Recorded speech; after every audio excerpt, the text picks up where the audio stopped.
You're listening to the Empowered Divorce Podcast, where you practice being the chooser in your life again, one day at a time. Thanks for joining me.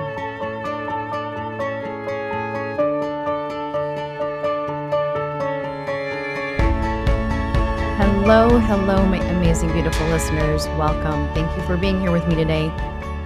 How are you? I think it's been a while since we have done a pause, since we've pushed pause, since you've already clicked to join me, already clicked to listen. Wherever you are right now, even if you're walking, driving, doing dishes with me in your ear, just take a moment and let's just notice your breath. Just take a moment and take in a deep breath in through your nose and out through your mouth. Do a couple more and just observe your body as you breathe in and as you breathe out. Watch how your ribs expand. Feel the expansion of your ribs all the way around, front and back, when you breathe in. And feel the release of that breath through your body as you breathe out. Take a moment to notice maybe your jaw, if it's tight, if it's clenched. Take a moment to notice your chest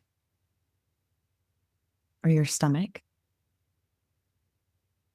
Not to change anything and not to judge, but just to be aware. Be aware of the body. Be aware of what your body might be holding on, bracing, or armoring against. And again, we don't have to do anything or even change anything, just working on that self-awareness. Maybe some of you right now, as you took a deep breath, rolled your eyeballs.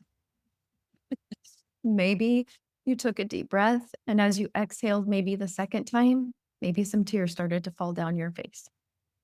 Maybe some of you are realizing how exhausted you really are. Maybe you are realizing that you're working so hard and hustling so hard and focusing so much on things that are out of your control, things that you can't change, trying to figure out how to make it all work. Maybe you're exhausted because there are people in your life that still have access to you or still taking up space in your brain, in your mind, in your heart that don't need to be. And so parts of you are exhausted because there's no protection, there's no safety there. How many of you have been told 100 times or have heard 100 times that you need boundaries? And you nod when you listen to any podcast about boundaries. And here you are again, listening to a podcast about boundaries. And you're like, I know. And you agree. I don't think I've ever had anybody disagree with me that we need boundaries and that they are good. And then you go home or you turn the podcast off or you put the book down and you don't know where to start. Because knowing that you need boundaries and knowing where you need them and how to even formulate the language are two totally different things. You're doing everything you think you're supposed to do. You feel like you're being reasonable. You're trying to be the bigger person. You're trying not to make waves for the kids, but somehow you're still getting hurt. You're still being pulled back into maybe conversation, destructive patterns and behaviors. You feel like you're being re-traumatized every time he texts or sends an email or you have the custody child exchange. Every time he shows up to something that he never cared about when you were together, that he now suddenly seems to care so much about, making it to every one of those doctor's appointments that he never knew the kids even had. Then one of the worst parts can be to differentiate whether or not what you're feeling is normal grief or if you're actually in danger. And so you don't know if setting a boundary will protect you or make everything worse. So today we're going to do something a little bit different. We're not necessarily going to talk about what a boundary is in theory. We're going to help you figure out where you actually need one give a language for it so that it is set up more of a boundary and not as a demand or ultimatum, because I think this is where a lot of us get stuck.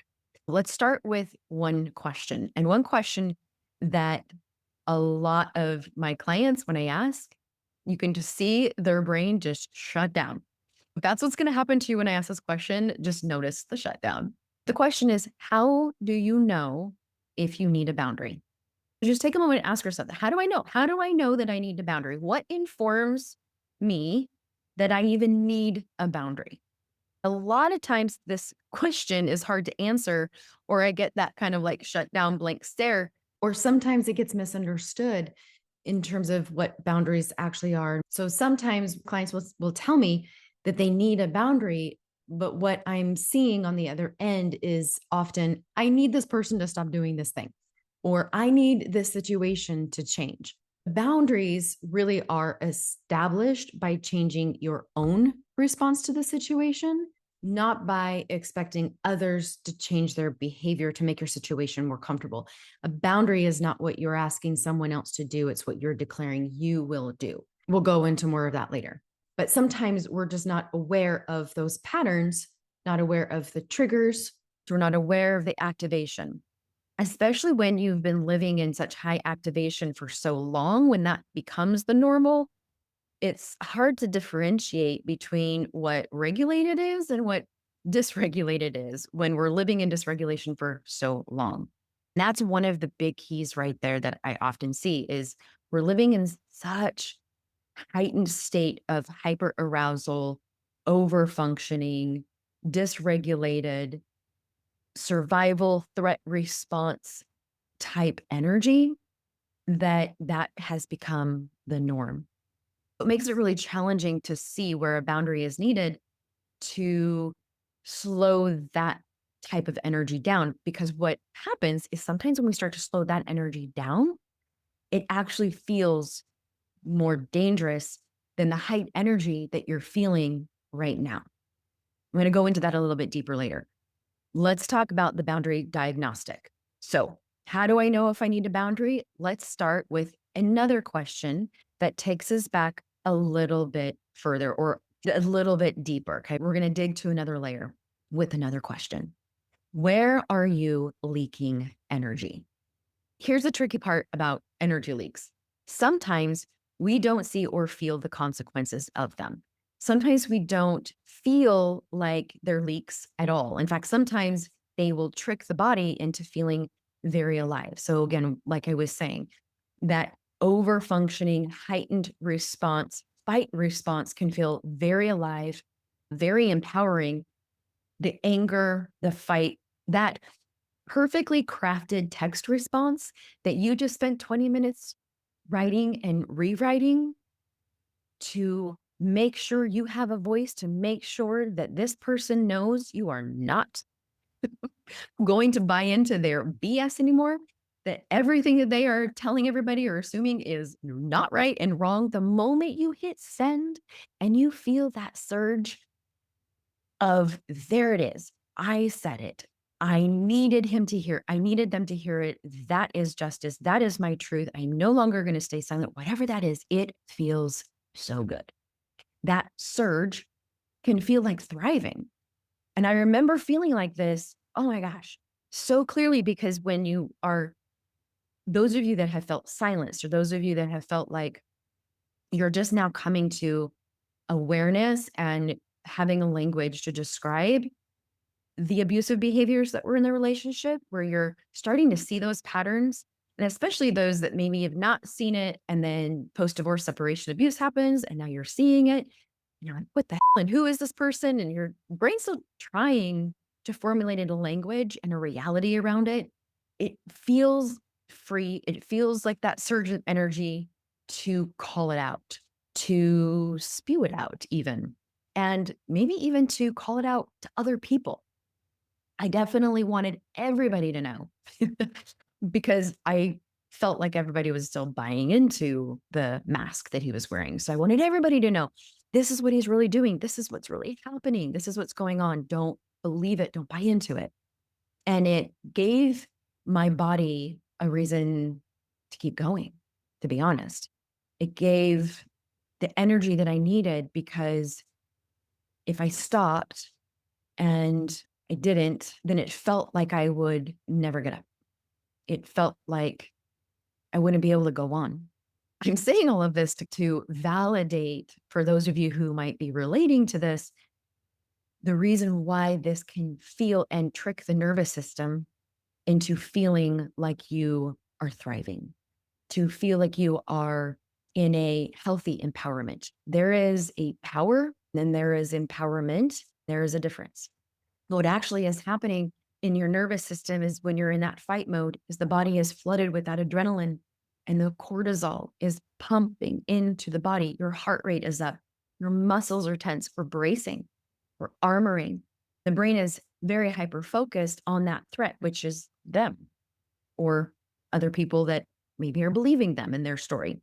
In the short term, it feels good. Right? In the short term, it feels even purposeful and productive. Totally get that. When you've been powerless for so long, it makes sense that this would feel like power, just not necessarily empowerment. This comes back to let's have an empowered divorce, not a power trip divorce. When we can start to recognize that this is really an activation, it's an activation that feels like life because it's the opposite of the freeze.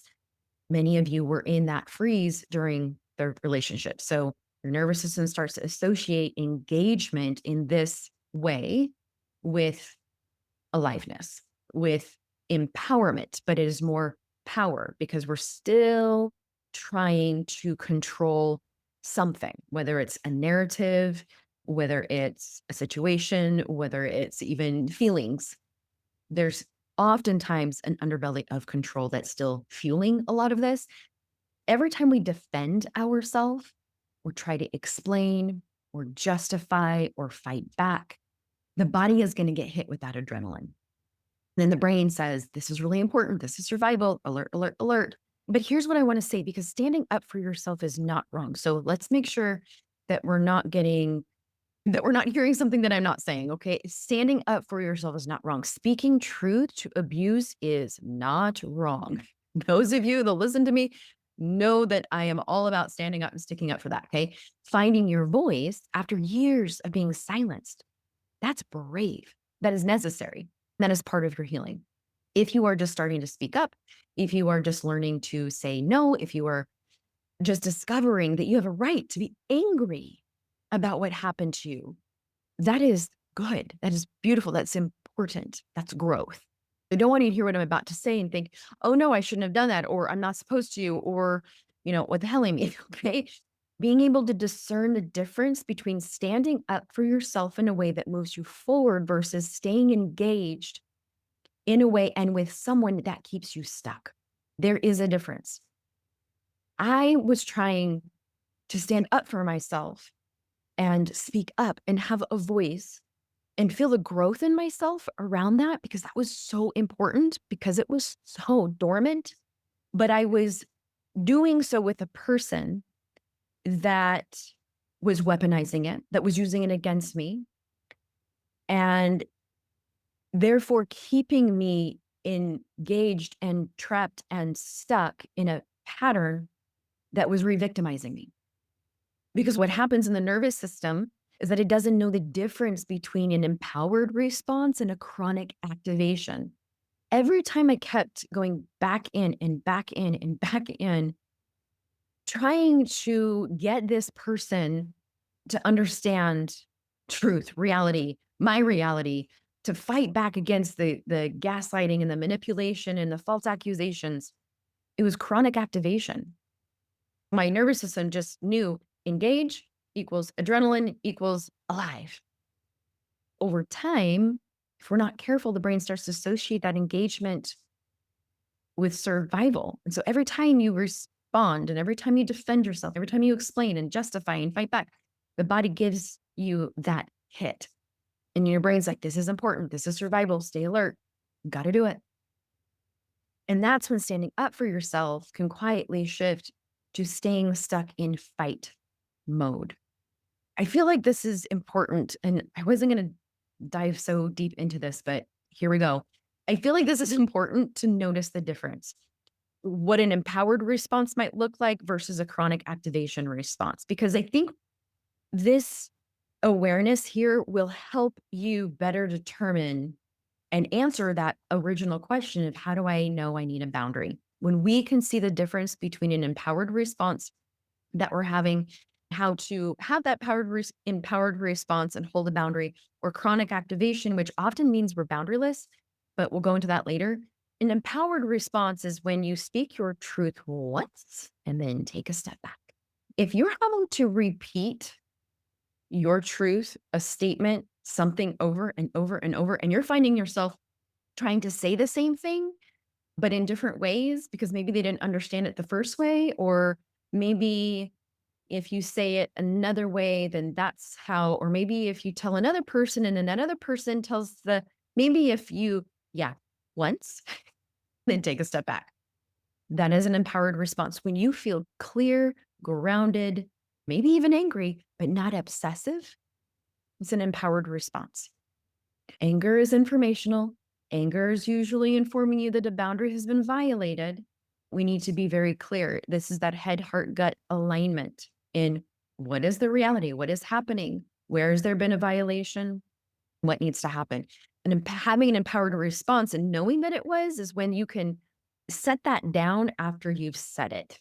For example, I would say something and then I would ruminate or make up a conversation. So, for example, I text something back and then I would imagine all of the responses that he could possibly have and then how I would respond to all of those responses.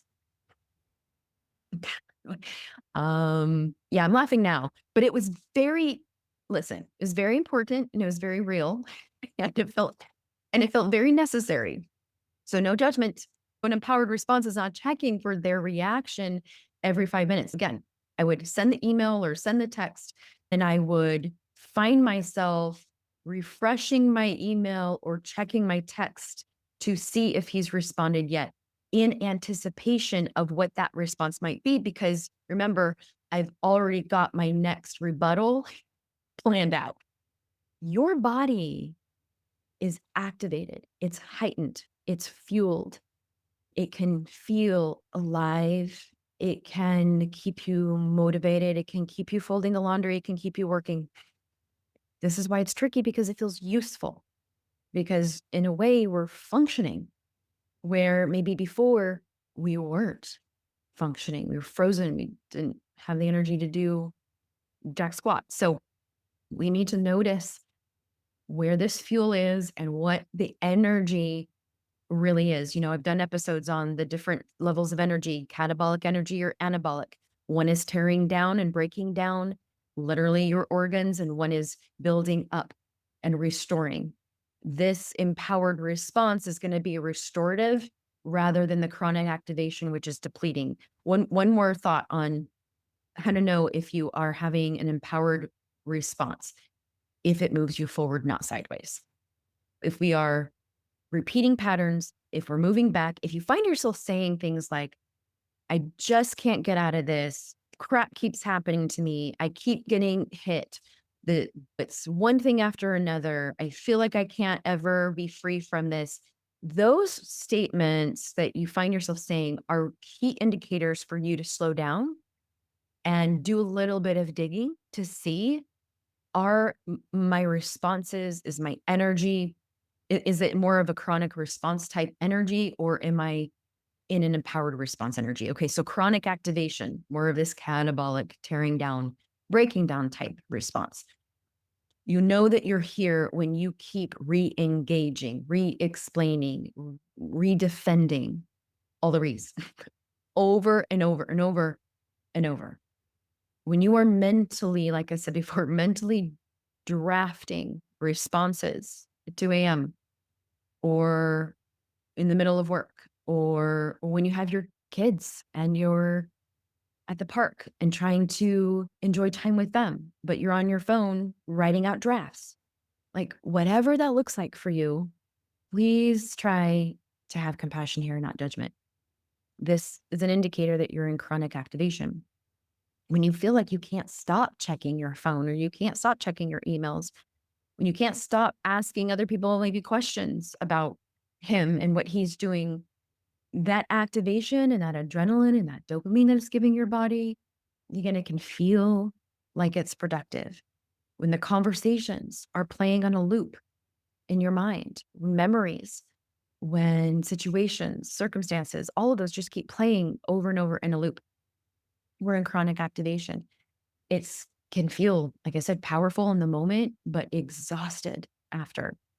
You might have had a whole day of this back and forth and back and forth, and and it kept you going. The adrenaline carried you, and then at the end of the day, you are flatlined. Now, I just want to do a little plug. If you feel like you can't get out of this chronic activation, if you feel like your brain knows, if you're sitting here going, Amy, I know, I know, I know, I know, I know, I know that I do it and I can see the patterns, but I just can't get out of it. This is your indicator that you need to do some body work, that we probably need to move away from the top down. So, brain, like cognitive behavioral type therapy, right? Trying to reframe or talk more. We probably need to start working on the body up. Okay. Working on releasing some of that shock and that bracing and that armoring in the body so that we can process some stuff so that we can reduce some of this chronic activation. Okay. So there's your plug right there. This is why being able to answer that question, how do I know I need a boundary, is so key. When we can have healthy boundaries, most of those are going to be boundaries for ourself. It allows that nervous system to finally slow down. And like I said before, it's going to feel very weird, uncomfortable, and even maybe wrong at first when we've been in such chronic activation to slow that down and have boundaries.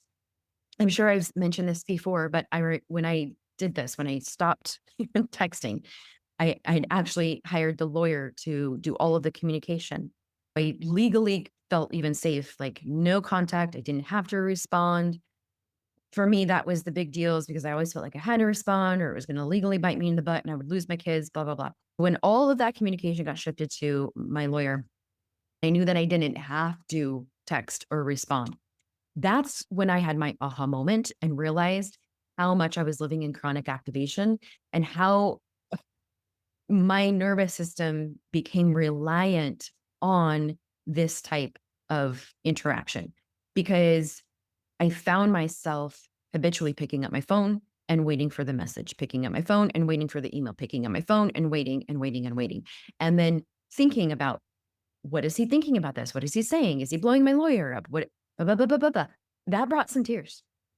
That really brought some tears to see my body respond that way. And knowing here in my brain that I didn't need to, and that I legally didn't have to even fear, but how habitual my body was so used to that and needing that was really, really sad, really, really eye opening.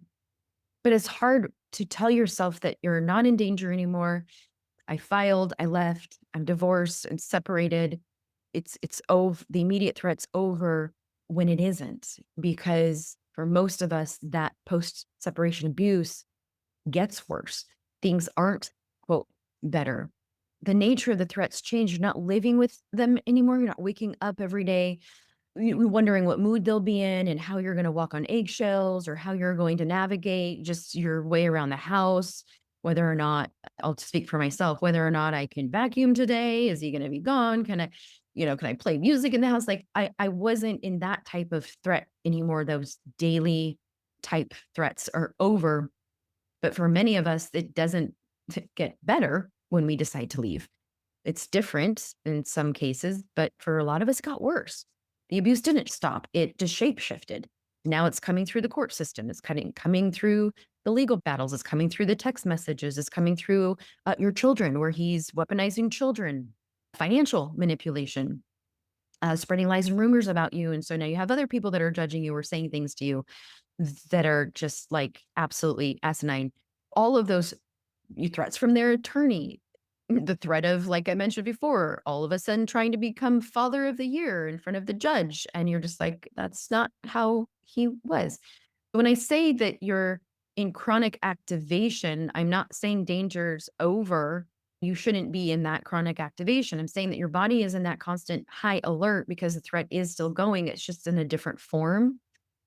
So your threat system definitely is still picking up on stuff, and we need to listen to it.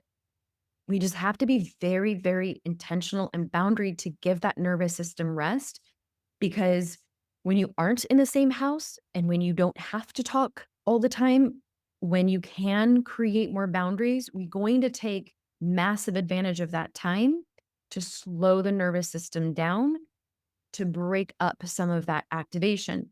Or we have insomnia, digestive issues, jaw clenching, brain fog, irritability, sickness, all of that. When I ask you, where are you leaking energy? I'm really going on a tangent today. When I'm asking the question, when you ask yourself, where am I leaking energy? We're needing to discern, is this a real threat that requires my attention right now? Or is this them trying to keep me in fight mode? Because you can protect yourself from real threats and refuse to stay engaged with manufactured ones. You can respond to the legal filing and not respond to the 11 p.m. text message. You can document the violations, but not defend yourself to their mother. Standing up for yourself is empowering. Addressing real threats is necessary. But staying chronically activated because they keep pulling you back in, that is not strength or empowerment in the way that's going to move you forward and heal. That is your body thinking the war is still happening when there are some battles that just don't need to be fought. When we can identify what those battles are and create a healthy boundary, we can slow that chronic activation down. Boundaries, yes, to help you protect your time and protect your peace.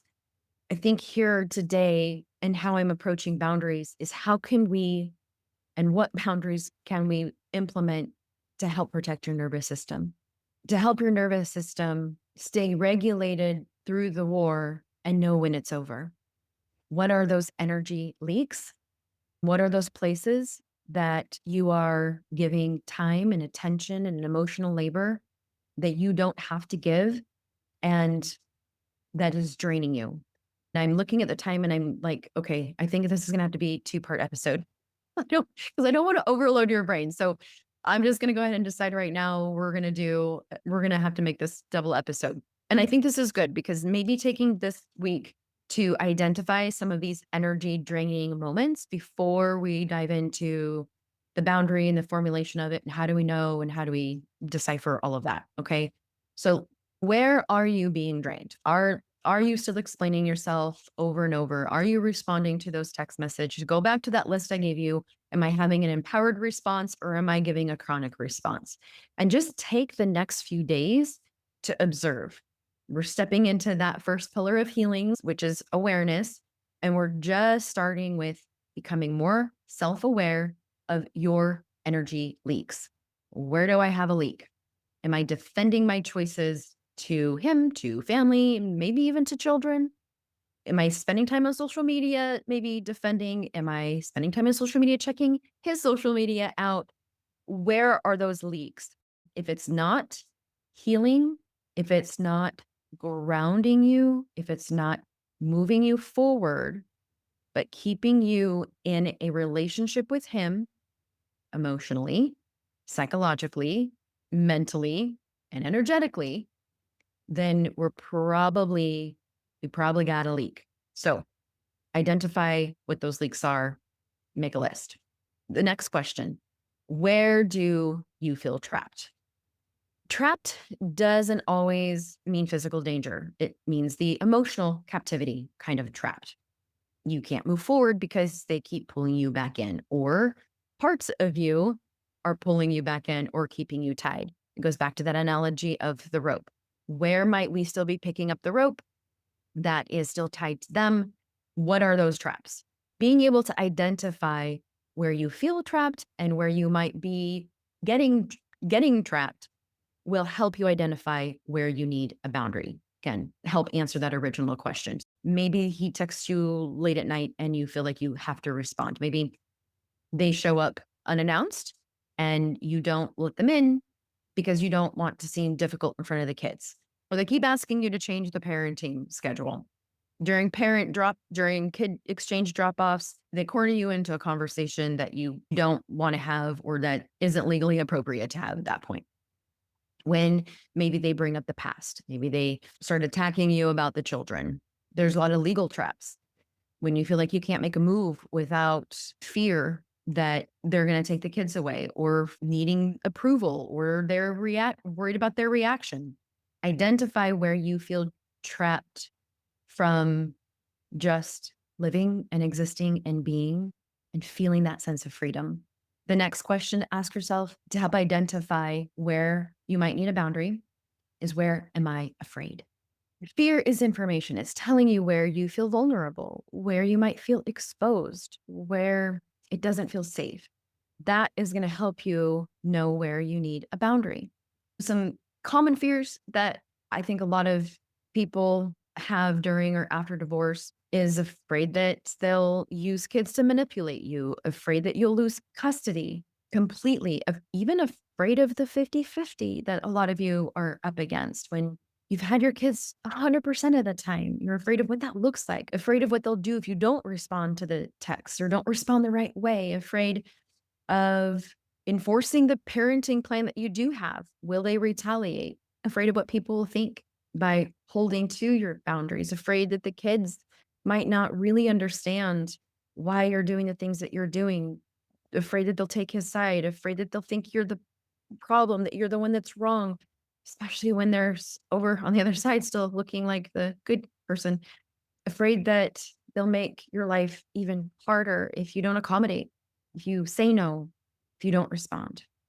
Being able to identify if we're making decisions out of fear, especially fear of their reaction, then that will help us identify, that will help you identify where you need a boundary. Not to eliminate the fear, but protect yourself in spite of it. Make your list of fears. Notice where you are doing something out of fear or allowing something out of fear. Are we boundaryless because of fear?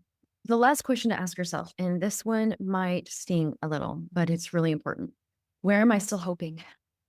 Hope isn't always healthy, especially when it's hope that keeps you tied to someone who has shown you exactly who they are, the reality of who they are. When your brain is still in reality collapse and in reality fragmentation, trying to figure out what the hell just happened, this is a tricky one, but this is why it's so important. And sometimes hope doesn't look like hope. Sometimes it looks like seeking justice or validation or an apology or just wanting someone, anyone, to acknowledge the harm that's been done. Acknowledge that you didn't ask for this or deserve it. But underneath all of that, it's hope. It's hope that if you just explain it maybe one more time, they'll get it. Someone will get it. Hope that if you present enough evidence, the family will believe you. Hope that the court will finally see who you've been living with and that this show that they're putting on isn't really who they are. Hope that someone will say, you're right. What he did was wrong and you did not deserve that. So what are you still hoping? That they'll take accountability so that you can finally have closure, justice? Maybe if you're reasonable enough, they'll be reasonable back. If you're seeking something from them or from others to validate your experience, to make it right or to give you closure, to help you feel justified, the hope is keeping you emotionally tied. And as long as you're waiting for that, you can't heal. And this is going to help you identify where you need a boundary. Here's the map. Here's the map of how to know where boundaries are missing, where you might need them. And we'll talk next week about what kind of boundary you need, because not all boundaries are the same. Okay, so you're asking yourself, where am I leaking energy? Where do I feel trapped? Where am I afraid? And where am I still hoping? And if you are answering honestly and take time to be self aware and self attuned. If you really let yourself see it, this will help you know where the boundaries are missing. Maybe it's everywhere. Maybe it's one specific place. Either way, you're going to have more clarity, and clarity is the first step. Here's what I hope you don't do. I don't want you to walk away from this episode feeling like you have to try and fix it all at once. I don't want you to feel like you have to set 10 boundaries tomorrow and feel like a failure when you can't hold them. So I really want to slow this down because boundaries are not built in a day. They are built one decision at a time. That's why this week we're just noticing where those leaks are, where you feel trapped, where your fear is running your decisions, and noticing where you're hoping for something that isn't going to come. We don't need to fix it. We just need to see it. We cannot change what we cannot see. And for so long, you have been so close to the pain that you can't see the patterns. Next week, we're going to talk about how to actually set these boundaries. We're going to go through the language, the frameworks, what words can be helpful to use, because I know that's also where a lot of people get stuck. I think what we talked about today is one of the hardest parts, but we got to look at the truth and see where you're giving away your peace and your energy and your power. Knowing can change everything. You did not choose this divorce. You did not choose betrayal, the abuse, the custody battle, and the post separation nightmare. You do get to choose what happens next, choosing to protect yourself, choosing to see where boundaries are needed, and deciding that they do matter because you matter is not selfish. That is how you create your own sense of safety anchored to your own sense of self. You are the chooser in your life, and you get to create healthy boundaries that protect that because you can. Take care, everybody.